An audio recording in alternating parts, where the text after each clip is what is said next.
बंदूकें थी, तलवारें थी चलाने के लिए, लेकिन साधारण नागरिकों के हाथ में तो हसिया था। कुछ साधारण नागरिकों के बारे में अंग्रेज दस्तावेज बताते हैं, अंग्रेजी दस्तावेज, कि उनके हाथ में खुरपी थी, खुरपा था, हसिया था। ऐसी चीजों को लेकर ये सारे नागरिक इकट्ठे हुए थे। और सबसे ज्यादा आश्चर्य में डालने वाली जो बात है वो ये कि अंग्रेज इतिहासकारों ने जब इन नागरिकों के बारे में जानकारी लेने की कोशिश की तो पता चला कि मेरठ के आसपास के लगभग 40 से ज्यादा गांवों के लोग इकट्ठे हुए थे अंग्रेजों से बदला लेने के लिए। इन 40 गांवों की पूरी सूची है, हाउस ऑफ कॉमन्स की लाइब्रेरी में रखी हुई है। ये सब गांव मेरठ के आसपास के गांव हैं। कुछ गांव हैं जो मेरठ से मुजफ्फरनगर के बीच में हैं और कुछ गांव हैं जो मेरठ से मोदी नगर के बीच में है। इन 40 गांवों के नागरिकों की संख्या हजारों में थी जिन्होंने अंग्रेजों को यहां से कत्लेआम करा दिया।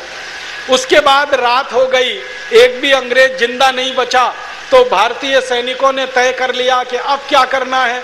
तो अब उन्होंने कहा दिल्ली चलना है और दिल्ली चलकर अंग्रेजों का जो मुख्य केंद्र है उस पर कब्जा करना है।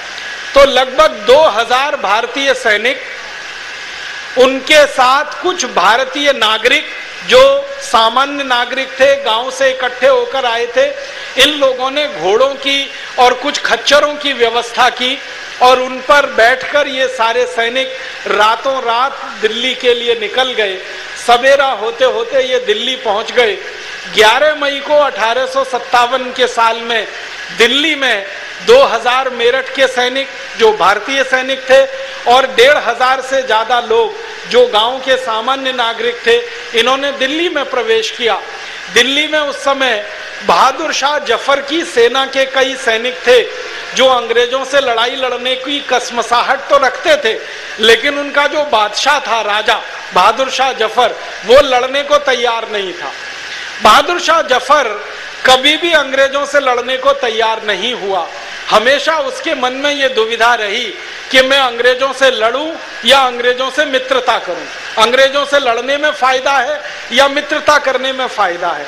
और दूसरा उसका दुर्भाग्य ये था कि उसके आसपास के जो सहयोगी थे वो हमेशा बहादुर शाह जफर को ये समझाया करते थे कि अंग्रेजों से दोस्ती करने में ही फायदा है, लड़ने में कोई फायदा नहीं। जैसे बहादुर शाह जफर की एक पत्नी थी जिसका नाम था जीनत महल, वो हमेशा बादशाह बहादुर शाह जफर को यही कहा करती थी कि अंग्रेजों से लड़ाई लड़के तो कुछ मिलने वाला नहीं है, इनसे दोस्ती रखेंगे तो शायद हमें कुछ मिल जाएगा। तो क्या मिल जाएगा? जीनत महल का एक लड़का था जो बहादुर शाह जफर से पैदा हुआ था। जीनत महल चाहती थी कि बहादुर शाह जफर के मरने के बाद ये उसका लड़का यहाँ का बादशाह बने और उसके नाम से पूरी बादशाहत चले। जीनत महल के मन में ये जो छोटा सा स्वार्थ था, इस स्वार्थ के चलते उसने कभी भी राजा बहादुर शाह को अंग्रेजों से लड़ने नहीं दिया। लेकिन राजा बहादुर शाह की जो सेना थी वो अंग्रेजों से लड़ना चाहती थी। सेना में जो सैनिक थे वो अंग्रेजों के पूरी तरह से खिलाफ थे। तो हुआ ये कि जब मेरठ के सैनिक वहां पहुंचे और इन्होंने बहादुर शाह जफर के महल में जाकर ये जानकारी दी, महल माने लाल किला, लाल किले में बहादुर शाह जफर रहा करता था, वही उसके महल के रूप में इस्तेमाल हुआ करता था। तो सैनिकों ने जाकर ये सूचना दी कि मेरठ में तो क्रांति हो गई है और अब वो क्रांति दिल्ली में हमें करनी है। तो बहादुर शाह जफर के सारे सैनिक मेरठ के सैनिकों के साथ आकर गले मिले और उन्होंने कहा कि हमें तो क्रांति दिल्ली में भी करनी है, राजा माने तो अच्छा है, नहीं माने तो हम तो क्रांति करेंगे। अब मेरठ के सैनिक, दिल्ली के सैनिक इकट्ठे होकर बहादुर शाह जफर के पास पहुंचे। बहादुर शाह जफर ने बहुत देर तक सोचते हुए कहा ना हां ना ना। एक स्पष्ट रूप से हां भी नहीं कह रहा था, दूसरी तरफ से ना भी नहीं कह रहा था। फिर मेरठ के सैनिकों ने बादशाह को कहा कि देखो, आप अगर लड़ाई लड़ो हमारे साथ तब आपका नाम इतिहास में रहेगा, नहीं लड़ोगे तो हम तो लड़ने ही वाले और वैसे भी आप मारे जाओगे। अंग्रेज आपको हमारा जासूस कहेंगे और जिंदा नहीं रहने देंगे और हम आपको अब बिना लड़ाई लड़े छोड़ेंगे नहीं। इसलिए आप राजी राजी आते हो हमारे साथ तो अच्छा है, नहीं तो बेराजी हम आपको ले ही लेंगे अपने साथ। बहादुर शाह जफर ये सुनकर थोड़ा परेशान हो गया। फिर उसने मेरठ के सैनिकों से कहा कि भाई मेरे पास तो राजा की पदवी भी नहीं है, ये तो अंग्रेजों ने छीन ली है।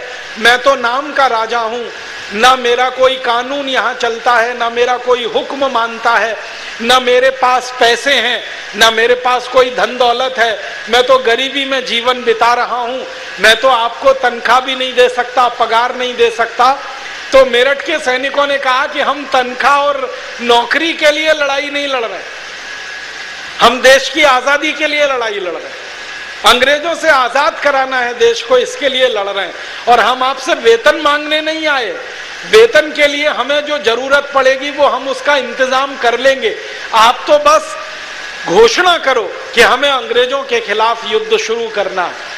तो बहादुर शाह जफर ने मेरठ के सैनिकों के दबाव में, दिल्ली के सैनिकों के दबाव में घोषणा कर दी और उस घोषणा का बहुत बड़ा असर हुआ। पूरी दिल्ली में 50,000 से ज्यादा सैनिक इकट्ठे हो गए पूरी दिल्ली में। आप देखो मेरठ से 2000 सैनिक गए थे और लगभग 1500 साधारण लोग गए थे। इन्होंने दिल्ली में घूम घूम कर 2-3 दिनों के अंदर 50,000 से ज्यादा सैनिकों को इकट्ठा कर लिया और उन 50,000 सैनिकों ने इकट्ठा होकर अंग्रेजों के ऊपर धावा बोल दिया। अंग्रेजों का सबसे बड़ा गढ़ उस जमाने में दिल्ली में हुआ करता था दरियागंज का इलाका। ये जो दरियागंज आज आपको दिखाई देता है, ये पूरा अंग्रेजों का गढ़ हुआ करता था। अंग्रेजों के सारे बड़े अधिकारी इसी दरियागंज इलाके में रहा करते थे। अंग्रेजों के जितने बड़े ऑफिसेस थे, कार्यालय थे, वो दरियागंज इलाके में चला करते थे। अंग्रेजों का एक बड़ा चर्च दरियागंज में था, वो आज भी है।